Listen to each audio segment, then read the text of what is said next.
jigéen yuy tukki ci Dakar ba fépp ci àdduna bi. podcast bi ñu ngi ko defee studio ëppukaay. épisode bi njëkk mooy li waral ñuy tukki. di fa yeeku 30 000 te maa ngi nekkoon ak sama ñaari frère ak sama yaay amuñu doole ma nekk di liggéey ñu may fay 30 000 fii sama benn copine moo nekk Maroc mu ne ma ñëw foofu boo liggéeyee comme femme de ménage di nga am 100 000 wala 150 000 salaire moo gën fii foofu.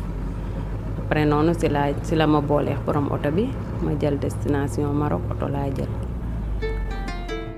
lu tax ñuy dem lu tax ñuy xëy rek sori suñu dëkk sori suñu mbokk suñuy xarit ngir dem feneen fu ñu xamul. ay at si ginnaaw jigéenu Sénégal dañ daan tukki ngir dajale mbokk gi maanaam fekki seeni papa wala seen borom kër waaye ndànk-ndànk la tukki bi dem ba nekk lu jigéen ñi moomal seen bopp.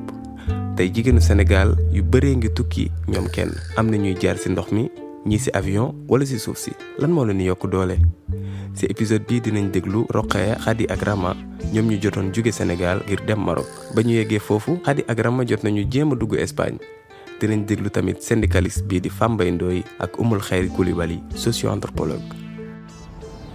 Pendant longtemps la femme migrait pour rejoindre son mari. ay yooni yoon jigéen daan na tukki ngir fekki jëkkëram wala di yëngu ci wàllum jënd ak jaay waaye léegi jigéen ñi dañuy tukki comme ni ko góor yi di defee. Fambaye Ndoye, syndicaliste. Donc les femmes bougent actuellement mais c'était pas le cas. kon léegi jigéen yaa ngi yëngu wuteeg démb bu weesoo temps colonial ba nasaraan yi daan yóbbu ay jigéen ci seen réew ngir ñu fay liggéey mindaan ci wàllum tukki ngir wuti xaalis jigéen ñi tàmmuñu leen gis ñuy dem. Les femmes n'étaient pas très visibles.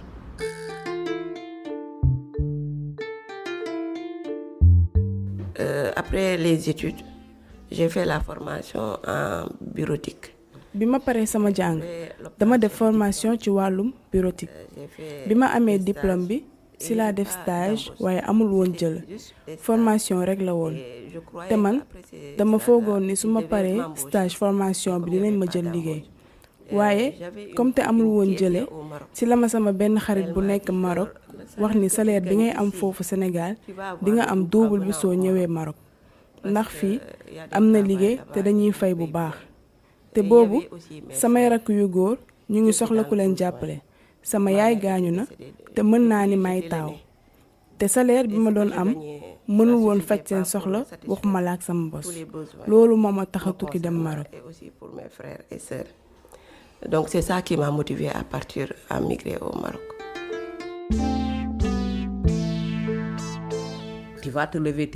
da ngay yeew doo am sax loo lekk nga nar a toog di xool sa famille di xiif.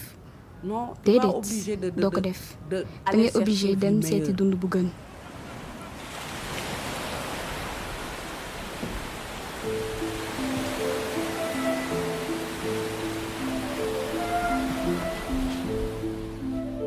Comme on dit chez nous, l'argent c'est le nerf de la guerre. comme ni ñu koy waxee fii sunu réew xaalis bànneex te sax pour wane ni sa dund soppeeku na da ngay soxla loo yor sa loxo wala loo yor sa poche wala sax loo yor sa banque te doole poche boobu léegi jigéen ñi xam nañ njëriñam ndax fii ñu toll jigéen ñu bari ñu ngi wër doole poche boobu ndax pour mën a am ci yenn affaires yi wala pour nit ñi jox la cër ci gox bi nga dëkk fokk nga am benn taxawaay kon tukki mooy benn ci yoon yi tax nga mën a soppi sa dund moo tax jigéen ñi di tukki ngir ñoom tamit ñu am doole.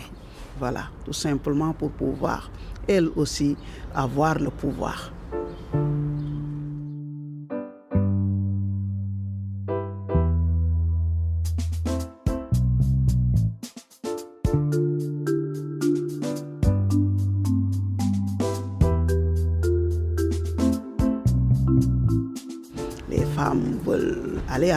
jigéen ñi dañu bëgg dem xooli li am feneen ci àdduna bi bañ a nekk ay nit yu amul njëriñ dañu soxla moom seen bopp ñoom tamit. C'est un besoin d'émancipation aussi. Il y a certaines qu'on oblige ici au pays de mariage forcé. am na jigéen yu nekk ci dëkk bi te ñu ngi leen di forcer mariage ndax amoon naa benn xarit bu jigéen yal na ko yàlla yërëm dafa des ci géej gi ba tey nii awma ay nouvelle am dafa daw ay mbokkam ndax dañ ko bëggoon may ku mu bëggul dafa obligé bàyyi ay mbokkam dem jël gaal gi te kenn xamul ni des na ci géej gi.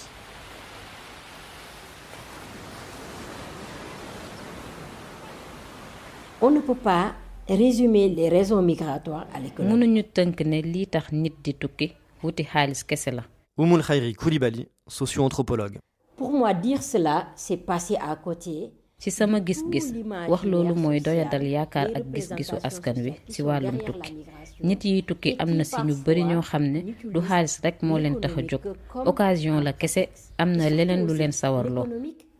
peut être causé par d'autres raisons. koom-koom mun na jóge ci leneen lu ko waral ma jox la benn misaal jigéen bi leen tijjul bunt bi Burkina la jóge nee na déggul li ngay wax ndax tubaab ngay làkk. C'est la troisième fille burkinabé qui travaille chez moi.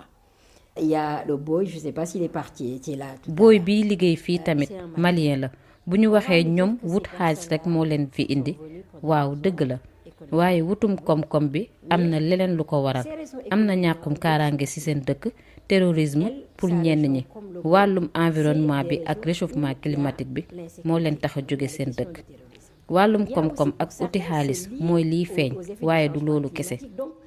L'économique n'est que la partie visible. Pour comprendre les raisons migratoires au Sénégal, fii ci Sénégal boo bëggee xam lu tax nit yi di tukki ñépp dinañ la wax koom-koom moo ko waral waaye boo gisee ku dépensé 5 millions 6 millions ngir dem wala dégg benn jaaykat naan pare naa joxe 10 millions pour dem te am na ay magasin bi ma ko laajee lu tax xam nga lu mu ma wax ku jóge Italie ak benn million moo gën a am njëriñ ci gis-gisu dëkkandoo yi que ku toog fii am 10 millions ci sama teesu université ngir wax ci gis-gisu askan wi dama jël kàllaama monte bi ma nekkee xale dañu daan dégg diw dafa monte ci wolof mooy yéeg na bu ñuy wax monte wala yéeg na am na ñaar yu muy tekki dangay jël avion yéeg dem te ci même waxtu boo demee gis-gisu nit yi fii Sénégal mooy tekki nga moo tax man damay wax tekki socio-économique. Je parle toujours de réussite socio-économique. Et d'ailleurs, il y a beaucoup de boo xoolee fii Sénégal pël yi dañuy wax nit buy dem am na njëriñ yu mu ëpp kiy toog. quelque chose de plus que celui qui reste.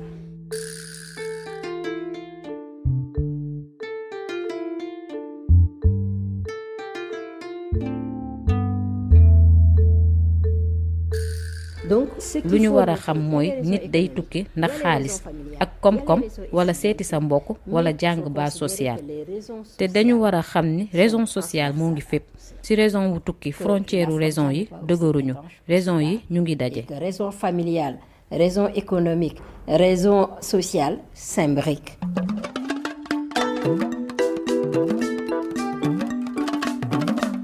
yéen a ngi jóge déglu épisode bi njëkk ci juróom-ñaari épisode yi nekk ci série de Dakar au bout du monde des femmes en migration podcast bi ñu ngi ko defee studio Opukaay lëkkaloo ak fondation Enrich Bol Sénégal ñu ngi jaajëfal Rokhaya Khady ak Rama ci seen participation du ñu fàtte syndicaliste bii di Fambaye Ndoye ak Oumoul Khayri Koulibaly di jàngalekat chercheuse ca école supérieure d'économie appliquée ca université Cheikh Anta Diop bu Dakar épisode bi ci topp mooy jaar-jaaru Aïssatou